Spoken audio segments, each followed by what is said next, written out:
السلام علیکم۔ مسجد نمرہ۔ مسجد نمرہ کا شمار عرفات کے میدان میں ایک اہم ترین مقام کے طور پر ہوتا ہے۔ یہاں ہر سال لاکھوں عازمین حج وقوف عرفہ کے روز رسول اللہ صلی اللہ علیہ وسلم کی پیروی کرتے ہوئے ظہر اور عصر کی نمازیں ایک وقت میں قصر کر کے پڑھتے ہیں۔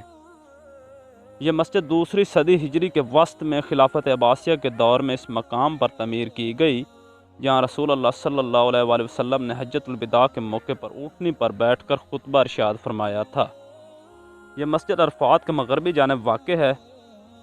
مسجد کا کچھ مغربی حصہ وادی ارنا میں آتا ہے۔ یہ مکہ مکرمہ کی ایک وادی ہے جہاں نبی کریم صلی اللہ علیہ وآلہ وسلم نے وقوف سے منع فرمایا۔ حدیث مبارک میں آتا ہے، میں نے اس جگہ وقوف کیا ہے اور میدان عرفات پورا ہی وقوف کرنے کی جگہ ہے سوائے ارنا کا پیٹ، لہذا وادی ارنا کا پیٹ عرفات نہیں ہے، تاہم اس کے قریب ہے۔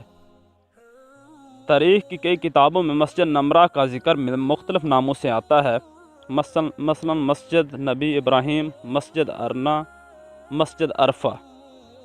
اس میں مسجد عرفہ کا نام میدان عرفات سے باہر ایک گاؤں سے لیا گیا جہاں رسول اللہ صلی اللہ علیہ وسلم نے قیام فرمایا تھا۔